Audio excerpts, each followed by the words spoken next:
How do you do, fellow youths? It's Stefan with another edition of Stefan Reads Line News here on Small in Japan, the YouTube channel where we talk about what's big / small in Japan. Oh boy, it is Wednesday, September 21st. Let me take a quick swig of coffee. It's 4 p.m. I don't know why I need coffee right now.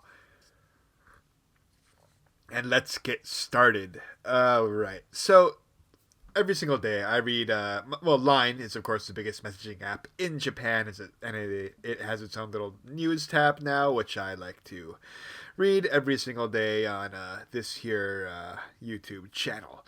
So I'm not sure how the algorithm works. I know there is one because it's been feeding me more and more junk as I go on with this whole experiment thing. It's been like a month and a half at this point. But sometimes it gives you interesting stuff. Before we really look at today's news, let's just like, subscribe, all that jazz, whatever you normally do with YouTube videos. You know, just be a nice person. Also find us on Twitter at small_in_Japan or on Patreon, patreon.com/smallinjapan. Alright, let's look at the news. So normally there are 2 rows of fluff stories sandwiched in between. Those are the 3 actual news headlines for the day. But today there is a breaking news banner at the very, very top of the screen here. And let's look at what that story is. So I think we covered this once before. I'm pretty sure we did.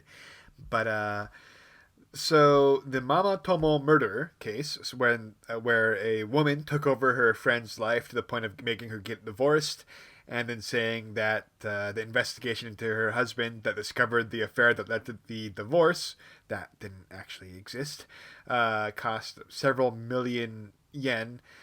So she put her friend in huge amounts of debt, and then to top it off, she forced her friend to starve her kid to death. So yeah, she caused a 5-year-old kid's death. Well, that MamaTomo Murder lady got 15 years in prison. It's been decided by the Fukuoka district. That was apparently also the max sentence that she could get. 15 years for murdering a child seems a little light, but that's Japan for you. Indefinite arrest if you're a foreigner, 15 years if you killed some kid. So yeah, it's a horrible story all around. It's almost like the movie Parasite, except even probably less entertaining and more just terrible. This lady kind of wormed her way, although if you've seen a picture of her, it's kind of hard for her to be that nimble. She wormed her way into her friend's life, took over her friend's life, and killed her friend's kid. Her poor friend has got to pick up the pieces after this. Sucks for her. 15 years doesn't seem really long enough, but what can you do? I can't do anything about it. So yeah, that's the breaking news that started off today's show. Let's look at the actual fluff then. I don't know why I said actual fluff. Let's look at the usual fluff we get here. And boy, hard swerve from from child murder to bikini pictures on Instagram. So the tarento, what's her name? Adachirika wore a gray bikini on Instagram, and as is per usual for these stories and line news, there is the emphasis here is placed not on Adachirika or for anything or promoting anything here. It's on the comments that were on her Instagram post, and all the comments are like just stuff like they didn't even put in a paragraph. There's just like a list of like what people were saying this time. Sugoku kirei desu. Oh, you're so beautiful. Subarashi proportion. Your proportions are amazing. And then talking about like the proportion of boob to waist to butt, I'm assuming. So those sort of comments are good enough to warrant getting featured in a news article on the biggest messaging app in Japan, and that is story number 1. So, hard swerve again from child murder to bikini pics. Now, story number 2 is a train suicide gone wrong. Well, successful if you're trying to kill yourself. The guy killed himself. But a train suicide gone wrong led to 6 injuries. This happened actually in July. I'm not sure why this is getting reported now. but a guy jumped off a train platform in Kobe to kill himself. This is like the most common way people try to kill themselves in Japan. Mostly successful because obviously trains aren't going to be able to stop in time. So he jumped in front of a train to kill himself. But he hit the train, bounced back onto the platform, and injured 6 other people who were just waiting there on the platform. So 4 women got hit in the head and face by the guy's corpse, and two other people who witnessed the injury, the situation in question, apparently felt terrible afterwards and were taken to a hospital for mental effects. I'm not sure why this is getting reported now. It was a 23-year-old guy, a 23-year-old kaishain, so a 23-year-old employee of a city, it looks like. Decided to kill himself, jumped in front of an express train passing through a station, and he succeeded there and also succeeded in hurting other people, which it's always the case with suicide. If you guys need help, 811 is the suicide hotline in America. There are various resources. You can always, of course, talk to me as well. Yes. So that's the first row of fluff stories here. Let's look at that second row. Story number 3. Oh boy, this is another reoccurring story we've been covering on the show. But Kagawa Teruyuki's new movie premiered in the Spain Music Festival. I guess it's Sunset. Oh, it's the 70th San Sebastian International Film Festival. His new movie, which is called Miyamatsu to Yamashita, I think, is premiered in Spain, and the premiere was applauded. His performance was applauded.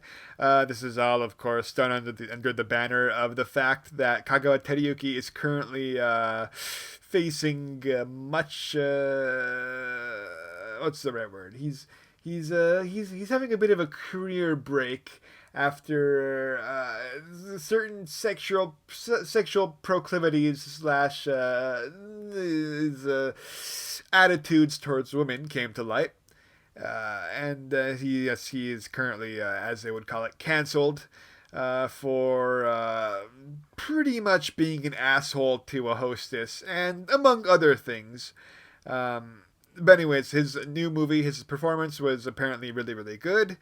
Of course, Japan media tends to pick up any praise of like someone of some Japanese person in a movie as like being like universal praise, and like this guy's certainly the next Laurence Olivier. That sort of kind of hyperbolic feasting of praise.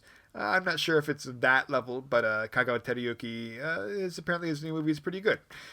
So we'll see what happens there. I don't anticipate it really getting much traction at this point. Probably going to quietly, because Japan does a pretty good job when they're promoting movies overseas of hiding some of the latest controversies of their stars in the movie. This has happened before, and it'll probably happen again. So story number 4, it's a weird one. Well, not weird one. It's I don't know why this has to happen. But a Nippon Terebi announcer, so a TV host on Nippon Terebi, Nittere, which is like the biggest TV network, probably the most popular TV network in Japan, is getting huge internet blowback. She's getting absolutely dumped on by random dudes on the internet for getting a kanji reading wrong live on the air. This happened on Tsukiri, which we've talked about many times. It's like the show that I watch in the morning. I didn't watch this particular episode because, my sleep schedule has kind of changed recently. Anyways, this announcer, what's her name here? Sato Machiko, was on Tsukiri where she misread a name. I don't know how to say it. What's the right name? It doesn't even give you the right way to pronounce it. Oh, okay. So she got the name Kazujuwa, or so she got the name Sujuwa, and mispronounced it as Kazujuwa. God, this is really hard to explain if you don't know Japanese kanji readings. But she misread this name. You could either read the first character of this name as Su or Kazu, and she misread it. And boy, the internet was not happy. On SNS, there were comments like, How can an announcer who's been in the company for 7 years get this wrong? This is or something like this is a miss that a elementary school student would make. Uh, and this is going to become kurorekishi ni nariso. This is going to become a black mark on your history. That sort of weird comment. Um, I don't know why so serious. People make mistakes all the time. It's live TV. I mean, obviously these people on the internet have never done anything like this, so they can't really comment on it. All I have to say is if people make mistakes, just cut this lady some slack, people on the internet. But anyways, those are the 4 fluff stories after that breaking news story. Let's look at the actual news headlines here. The 3 news stories that are actually probably going to affect the country more than bikini pictures. Story number 1, the Prime Minister's right-hand man, Matsuno Kambo Chokan, so Matsuno Chief Cabinet Secretary, says that they aren't thinking of declaring an end to the pandemic. This is obviously kind of in the news because Joe Biden, on his 60 Minutes interview a couple days ago, ad-libbed that the pandemic is over, and Japan has other ideas. Now, obviously, they're trying to reopen up the country to tourism and kind of trying to live with Corona, as they like to say. That's their campaign is with Corona. So they're trying to live on, reopen society with Corona, with COVID, which obviously we'll see if things go back to any semblance of what they were before the pandemic in terms of tourism numbers and all that stuff. But this is kind of what they're banking on, trying to get the Japanese economy to not just pull the Japan's economy out of its death spiral that it's in right now. We'll see what happens. Story number 2, Shinzo Abe's national funeral location, the Nippon Budokan, yes, that famous musical, or it's an arena in downtown, like literally next to the Imperial Palace. Anyways, it's been checked out by the new national police chief. The funeral is going to be on the 27th, so like less than a week from now. That's obviously attracted a lot of controversy, so they're making sure there's not going to be any security threats by having the police chief wander around the facility and check to make sure things are going to be okay. I'm not sure what he in particular can do about that, but this is obviously a lot of after failing to protect the former prime minister. They're on edge when it comes to his funeral. So hopefully things go smoothly there, regardless of how you feel about them having a national funeral at all. Don't want anything bad to happen on that day. Okay, the last story. So ENEOS's former president, Sugimori, resigned last month. And the reason it's finally come to light, and it turns out this dude was a massive perv, a total sexual predator. They talk about how he would touch his female employees' boobs. It says he would bring wine, have him drink the wine. Then, when things were getting a little festive, in his opinion, he would proceed to try to cup a feel underneath their dress. He would make them kiss him. All sorts of, the typical creepy, company president being a perv sort of activity. Anyways, that is why the guy resigned.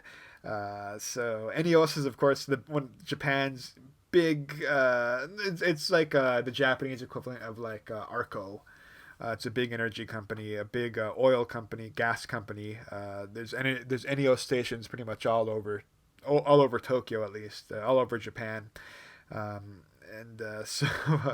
this guy, that would do it. Yeah, even by Japanese standards, if that sort of behavior came to light, yeah, the guy would have to resign. So that is why that guy quit.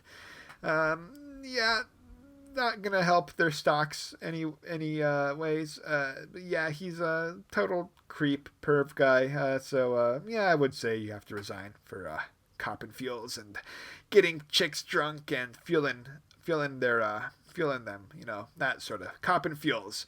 Not great. Not great, Sugimori. Anyways, thank you guys so much for listening. Those are the line news headlines for today. Until next time, I'm Stefan. Stay safe. Don't bring wine to your company. Don't convince your friend to starve her kid to death. Okay, until next time. Take care.